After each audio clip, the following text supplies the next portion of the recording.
Now, what would you say that you're most proud of in your career? Most proud of? Boy, to be there, I think 11 years afterward, the three-time member. I mean, for us, it's a big thing because most of the bands split up after maybe no more than 5-6 years, and also to be able to tour all over the place and still have some great audience everywhere. I mean, for us, I mean, we're really fortunate to be able to do that and make a living out of it. The three of us are totally dedicated to this band, so I don't know, we're really glad that the audience are still following us, and just to be there on the road, for us, it's the biggest. That's the biggest challenge. I agree with him. I think being still together after 11 years, that's the thing I'm the most proud of. Yeah. What would you say is one of the most... Sorry, and Spinal Tap. What would you say is one of the most surprising things about your career? Actually, when we were trained as classical guitarists, and when we were studying, everybody, like in our minds, we were all of us will become soloists. That was clear, you know?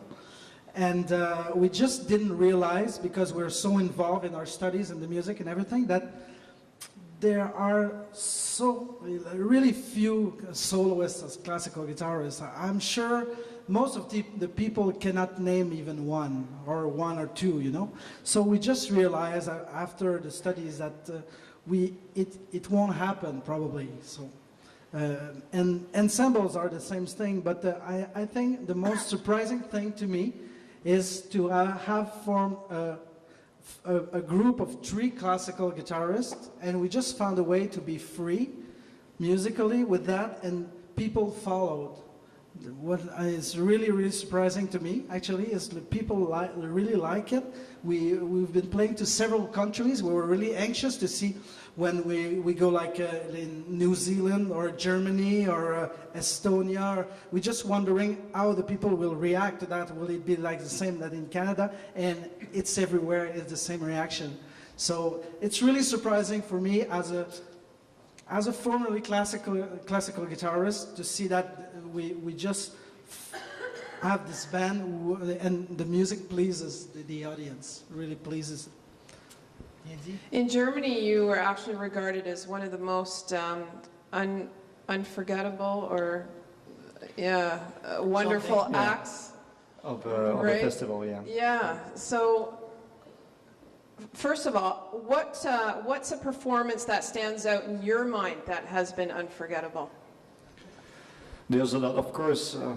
I don't know, for us, sometimes it's not necessarily like the biggest theater or the biggest audience. Sometimes we just have some really good souvenir about Goose Bay. We were there in the Labrador, and it was a really small hall, but jammed with 100 people. But the people there were so enthusiastic, and there was really a relation. At the end, we were really feeling that we were part of the town, because it's only a 3,000 town, right? And after that, of course, we had the chance to meet the people, and at the end, we just left the place and really felt that we did make a difference in that place. But of course, you know, there's some other more prestigious concert, like when we play at the Concertgebouw in Amsterdam. That's kind of the equivalent of the Carnegie Hall over there in Europe. So for us, I mean, it was a big achievement, you know, to do the concert in front of a full house crowd, and then just realize, wow, we're there right now. It took us like 10 years, but now we're there. So. Now, how about in terms of being an audience member? What's a performance that stands out in terms of one that you were inspired by?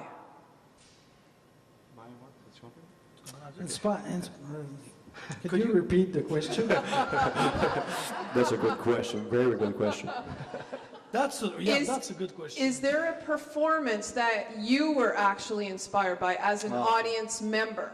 Okay. Not performing, but in the audience. What stands out as one of, you know, an unforgettable experience for you? Spinal Tap. At Royal Albert Hall. Great. Now we were pretty impressed by Bela Fleck. That's a banjoist, and he's a great virtuoso.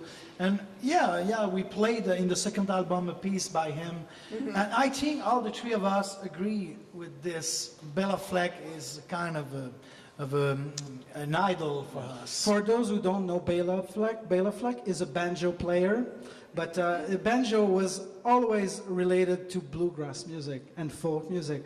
Bela Fleck has made the banjo a jazz and a classical instrument that stands, really stands. He made a lot of recording like a classical music on Sony Classical, very prestigious label, and it just sounds like it's fantastic. He's a genius, but he did that with the banjo. He recreated the instrument, and that's one of the most striking musicians we attended, all three of us, several times in the jazz festival in Montreal. Go and see Bela Fleck and Spinal Tap. Double bill together. Is there an artist or a band that you would like to perform with?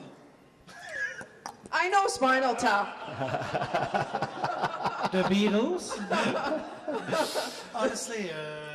Honestly, what's on the way, we do a double bill with the California Guitar Trio. It's a band that's been for 18 years on the road, and we just met those guys recently, and that's fun because, the guys, has a lot of experience, and they sound pretty different the way we are, but the only point in common that we have is that we are both guitar trios, but it's just going to be nice to be on stage. We're going to tour with this show all across Canada in 2010. Now, would you consider that all of you are living your dream?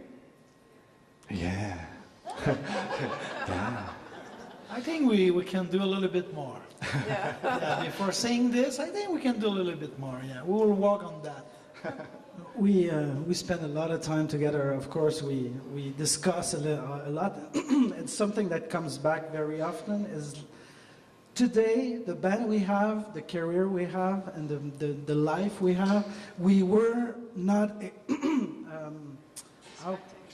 expecting that much. Actually, we were like 11 years ago, we were really hopeful and we wanted to be really professional and play very well and play all year long, but we were not expecting that would be the career we have. We have a very good career and a nice life as a band together.